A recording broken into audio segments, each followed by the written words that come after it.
it going, guys? Welcome back to another video.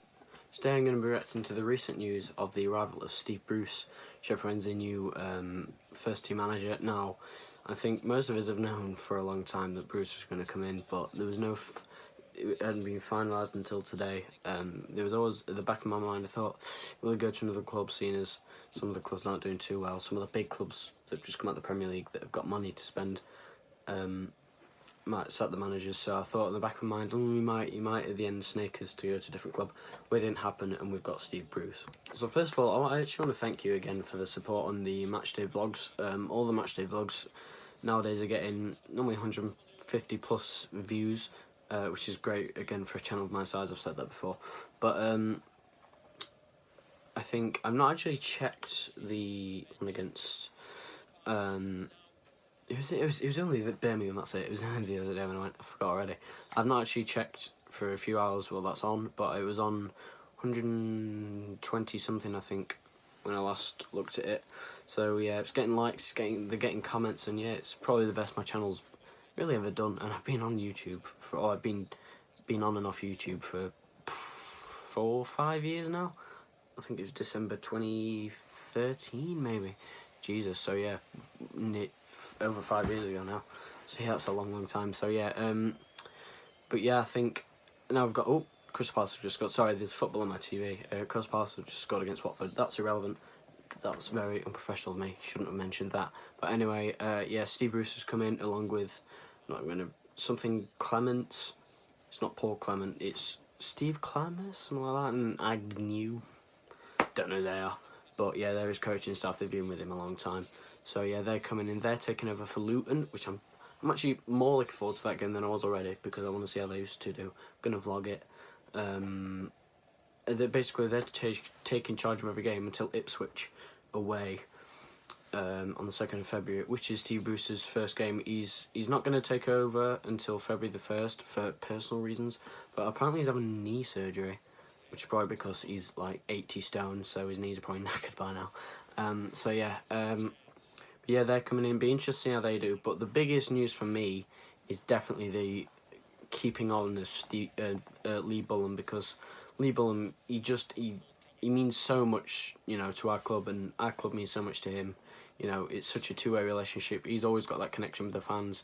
You know, he's an honest guy in his press conferences. You know, he just speaks the truth, and I think apparently Steve Bruce is like that, because with previous managers we've had a bit of a language gap with Carlos and Jos, so hopefully now with Steve we've got someone who's, you know, just sort of a straight talking, say it as it is guy. I'm not sure about, there's that other guy that Jos employed, another one of the first team coaches. I'm not sure if he's staying or not. He might leave, but like I say, Lee Bullen's staying on. I think part of that might be because Bruce has seen how well Lee Bullen's done with Wednesday after Jos has left, and maybe he's thought, hey, this guy might be good for us. So yeah, I'm hoping that's what he's thought.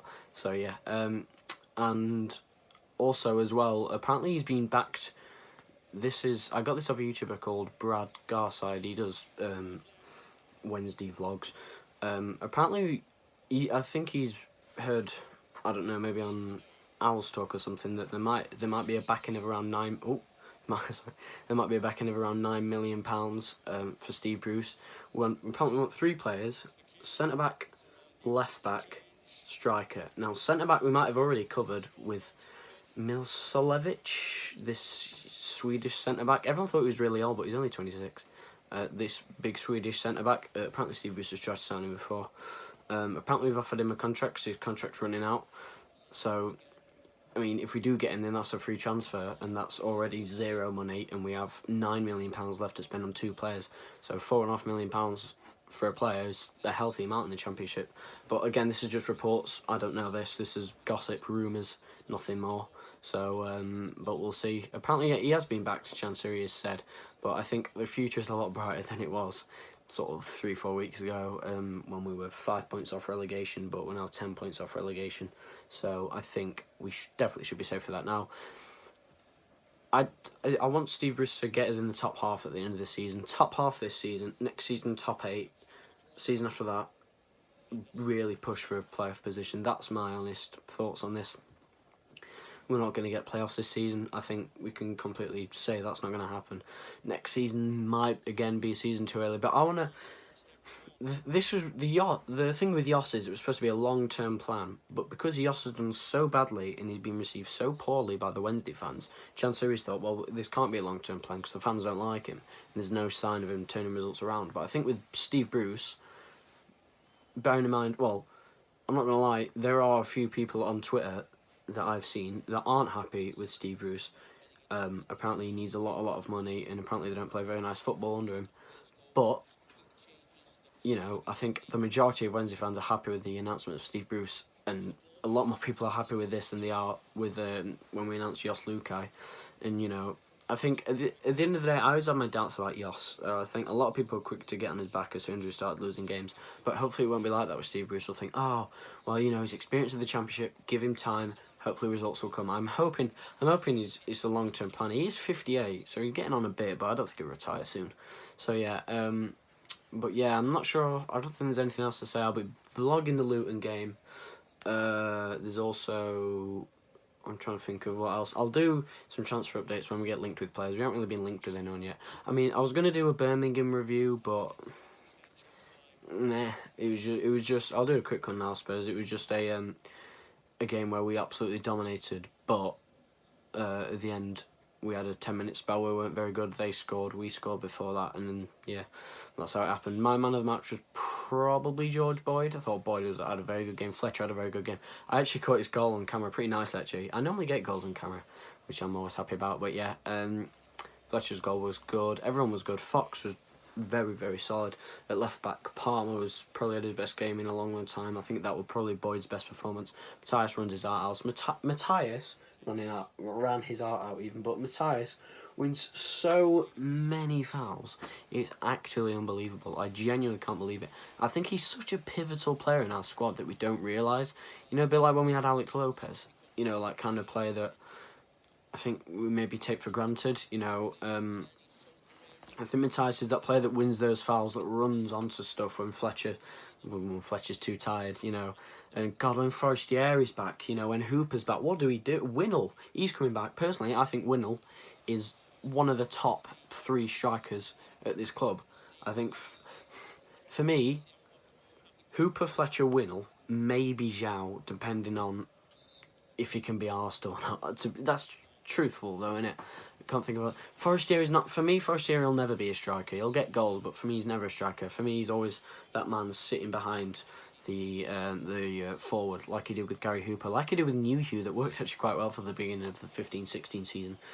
But I don't know what he'll do. He's got a real headache on his hands. He's got a real headache to, you know, scratching his head, wondering where the hell do I fit all these players in when they're fit.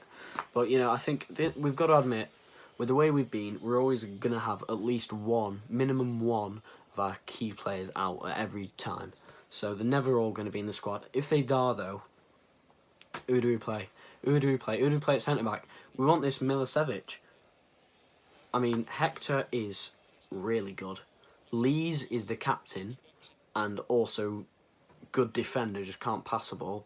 Thornley, for me, Thornley's never had a bad game. Pudel at centre-back, for me, is an absolute rock. That's 4 centre-backs already. Do you need 5 centre-backs? Do you need 5 centre... Unless he's going to play a 3 at the back formation, which I doubt he is.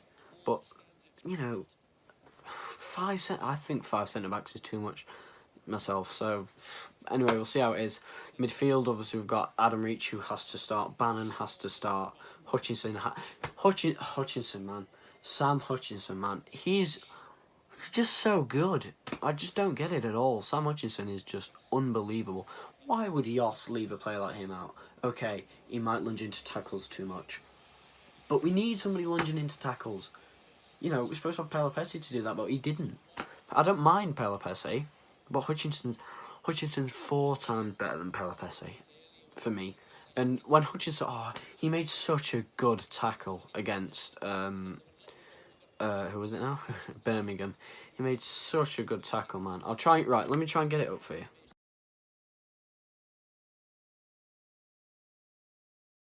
Honestly, that was such a good challenge from Sam Hutchinson.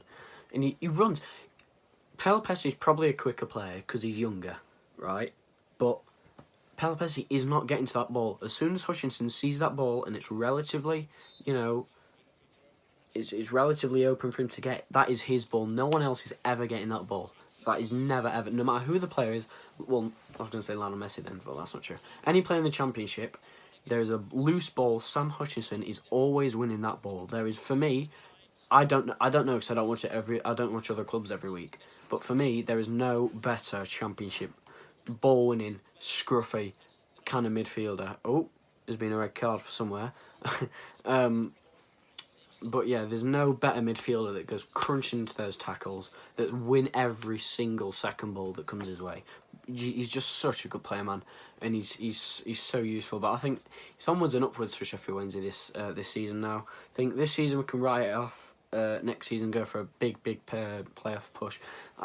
I don't know about next season. I think we should push for playoffs. I think we've got the quality of our players. They just, again, lacking confidence, but they've done well the last 4 games. So yeah, Luton vlog at the weekend. Next game after that we've got Hull away. Is it Wigan at home? Question mark? Maybe, which is the week after. So that's going to be 2 weeks without a video. I'll do a couple of videos. We'll probably be linked with some of the players. I'll give my thoughts on something. Wednesday, there's always stuff that comes out with Sheffield Wednesday. There's always some sort of drama. But yeah, I hope you did enjoy this video. If you did, then like and subscribe for more future content created from me. But yeah, I'll see you later. Bye.